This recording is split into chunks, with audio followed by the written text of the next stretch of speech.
Hello everyone, welcome to education candle. आज की video में हम मैथमेटिक्स 1 में यूनिट 5 पढ़ने वाले हैं, जिसमें हम देखेंगे डाइवर्जेंस ऑफ वेक्टर को कैसे कैलकुलेट किया जाता है। छोटा सा टॉपिक है, आज इसको कवर करते हैं।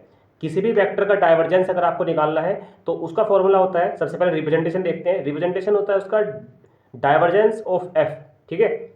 देन उसको आप कैलकुलेट करते हो डेल इंटू एफ, और डेल को आप लिखते हो I del over del X plus J del over del Y plus K del over del Z, ठीक है। या डेल्टा का रिप्रेजेंटेशन है।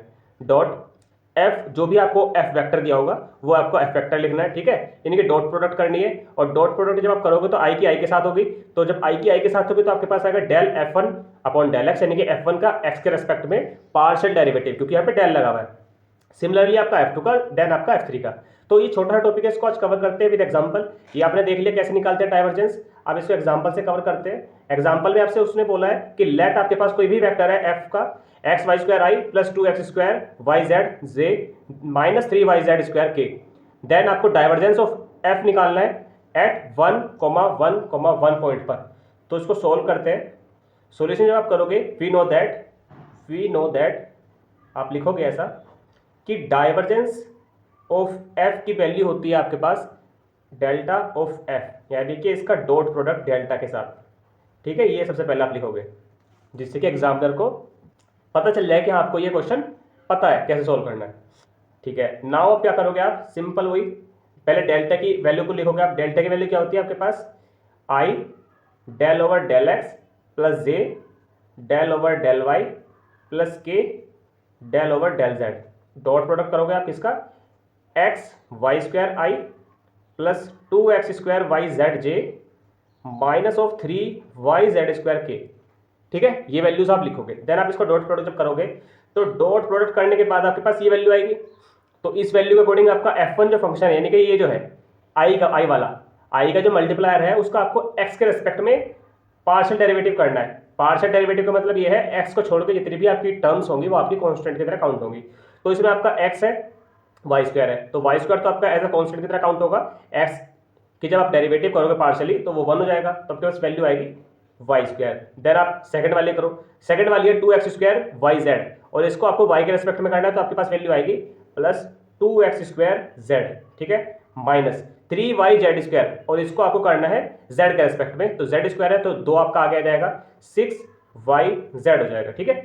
तो आपने कैलकुलेट कर ली और आपका आंसर आ भी गया है, ठीक है। लेकिन उसने बोला है आपको 1,1,1 पॉइंट पे निकालना है। तो जहां जहां आपके y x एंड z है वहां में आपको ये x y z की वैल्यू गिवन है आपको, तो ये वैल्यूज आपको पुट करनी है। तो जब आप वैल्यू को पुट करोगे तो 1 प्लस 2 इंटू 1 माइनस 6 इंटू 1 जब आप पुट करोगे, इनको कैलकुलेट करोगे तो आपके पास आएगा 1 प्लस 2 माइनस 6, यानी कि ये आपके पास वैल्यू आ जाएगी माइनस ऑफ 3।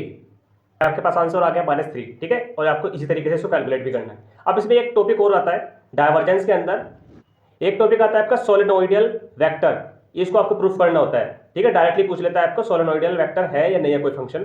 तो उसको प्रूफ करने के लिए सिंपल सा तरीका ये है, मैंने अभी आपको डाइवर्जेंस दिखा दिया।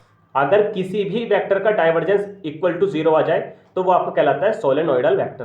क्लियर, छोटी चीज है। इसको एग्जाम्पल सॉल्व करते हैं, देन आपका एक टॉपिक कंप्लीटली कवर हो जाएगा। तो सॉल्यूशन करते हैं इसका, वही डाइवर्जेंस ऑफ एफ निकालेंगे हम, डॉट प्रोडक्ट करेंगे इसका डेल्टा के साथ।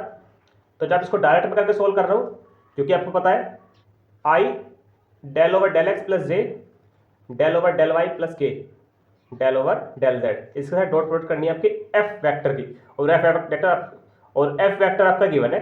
तो जब आप इसकी डॉट प्रोडक्ट करोगे तो यानी कि फर्स्ट वाले टर्म में जो आपकी एक्स वाली वैल्यू है, फर्स्ट वाली जो आई की टर्म है उसमें आपको एक्स के रेस्पेक्ट में करना है डेरिवेटिव पार्शियली।